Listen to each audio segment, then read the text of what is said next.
Look guys, it's fantasy football draft season, the best time of the year, and in this video we are going to go over the players that you need to avoid in 2021.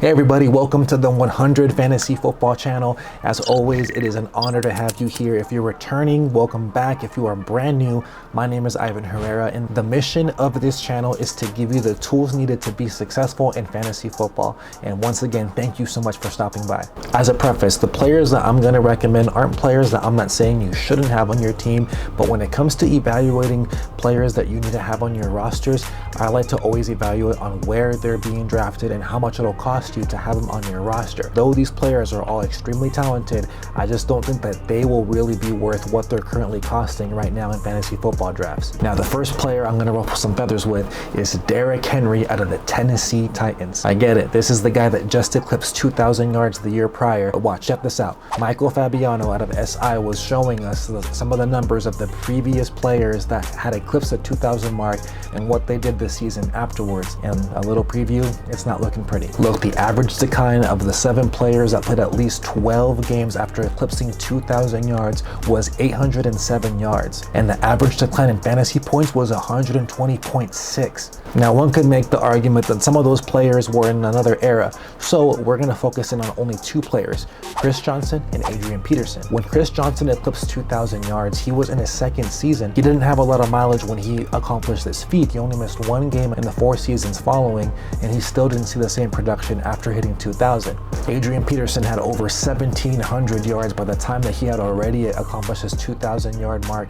So with that, we saw that he had a lot of injuries and wasn't the same player after hitting that mark. One could make the argument that, well, Derrick Henry doesn't have that many rushes compared to Adrian Peterson, which is true, but now when we analyze Chris Johnson accomplished his feat when he was only in his 2nd season, and even though he was still healthy and very productive, he was nowhere near the same as when he had first hit the 2,000 mark. Look, there's no question that Derrick Henry is a whole different beast. He's huge, he's extremely talented, but the thing is though, he's also going to be 27 years old. Now, in one of my previous videos, I went over running backs and how to evaluate talent at that position, and players that are 27 years or older at the running back position don't likely make it in the top 12 of running backs. Each of the last 3 seasons, there has only been 1 player within those seasons that have ended in the top 12.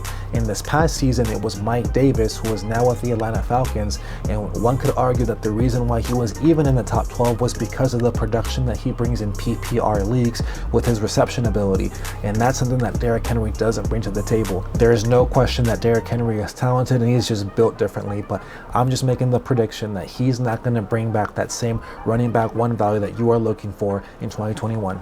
Now, the player that I think you should avoid next in 2021, wide receiver Amari Cooper out of the Dallas Cowboys. I have 2 reasons as to why I would avoid Amari Cooper. Reason number 1, it's matchups. Dallas is set to face the 2nd hardest schedule for a number 1 wide receiver, which includes 12 potential shadow situations, which is tied for 3rd most in the NFL. And the 2nd reason is the emergence of CeeDee Lamb. And not only is CeeDee Lamb's progression what's worrisome, it's also where he lines up. According to ESPN's Mike Clay, CeeDee Lamb lined up last year in 2020 in the slot 93% of the time, and in 2021 Dallas is going to face a middle of the pack defensive matchups when it comes to defending the slot. I would much rather invest in CeeDee Lamb because not only is he cheaper, but he's also slated to see favorable matchups.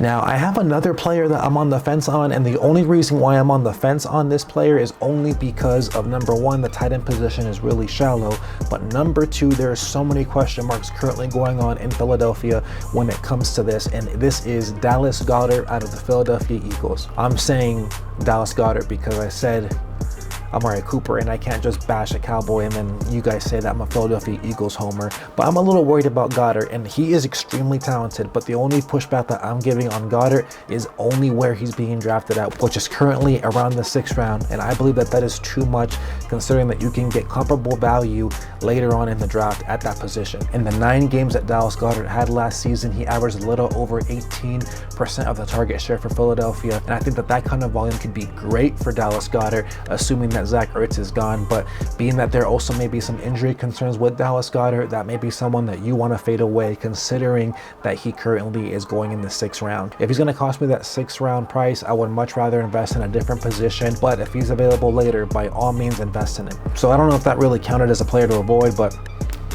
just take it with a grain of salt. But guys, as always, I thank you so much for tuning in. I hope that this was helpful for you. If you got value out of this, by all means hit that like button and be sure to subscribe. And my question for you is, what players are you looking to avoid in the upcoming 2021 season? Thank you so much for watching, and be sure to follow me on all social media platforms. All of that information can be found in the description below. Thank you so much for watching. Keep it 100.